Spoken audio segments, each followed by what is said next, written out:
incident over the weekend, it was so completely shocking, just seeing visuals of that taxi, how it's riddled with bullets.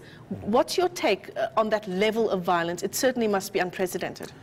And unfortunately, this also demonstrates how, as a nation, we're so wounded. The taxi violence is but one, a macrocosm of what has been happening with regards to how violent protests, for an example, you know, would emanate, I mean, project themselves.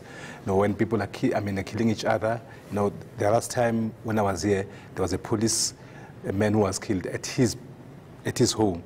So it shows how, as a nation, we're so wounded, and how, as a nation, we're unable to negotiate whenever we've got, you know, differences.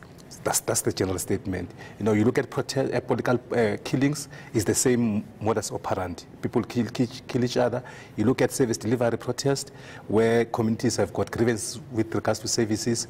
In many instances, I mean, the Tabani case is a case in point. How, as a nation, we're so violent whenever we've got challenges in how to resolve those, I mean, to face up with those challenges. So in this instance as well, 17 people were from the funeral on a taxi. It shows how even the sector itself is so unregulated. How a challenge, for an example, that we must be able to, as a country, must speak to, is how do we have to agree with a loose association. So because part of the challenge is when you have a voluntary people engaging amongst themselves and say, we're going to form this association, and, you know, there's no something that is binding them. So there should be some kind of legal framework that which must be able to, you know, to drive the transportation sector, in this case, the taxi sector. That's another thing.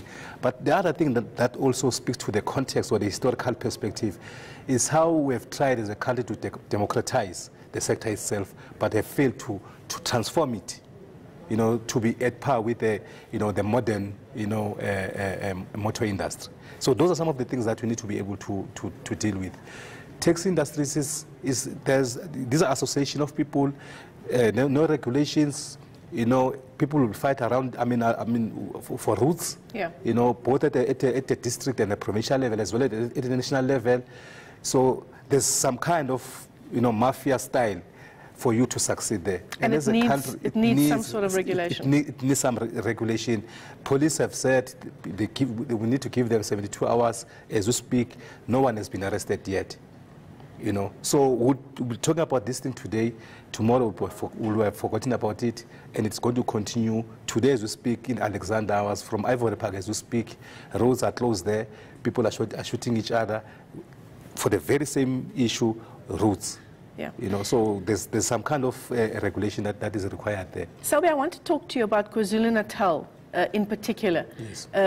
The site of this shooting that took place over the weekend. The province itself has been the scene of a lot of violence involving guns, yes. A lot of political violence. What is it about KwaZulu-Natal that has it so polarized, specifically around politics? The problem with KwaZulu-Natal is that it's so fluid with regards to the politics in that province. And as such, firstly, you must understand that with regards to the resources, it's mostly rural. So where resources are geared towards to alleviate poverty is in the rural areas, and therefore that's where people will start, you know, trying to fight around that. So that's where the problem lies. Is that one is rural, but secondly, because of its fluidity, so nobody wants to take responsibility except, you know, allow some of the criminal elements, you know, to creep in. You know, you look at how, for an example, even when there's political contestation, how people are taking to courts and how the response thereof. You know, either a person has been killed. I mean, we from Mankaka's case, for an example, he was trying to be, you know, to be a whistleblower. He has been, you know, and so many people, you know, and these are in the rural areas, by the way. And therefore, I'm saying, one of the things is that the challenge that are faced by the province is that when the government is trying to, you know, bring in services, But those are in a political leadership, they want to fight for those resources, little as they may be.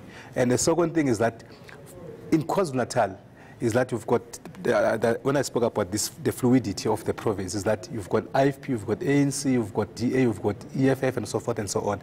So the environment itself, the people there, they are able to vote on their feet.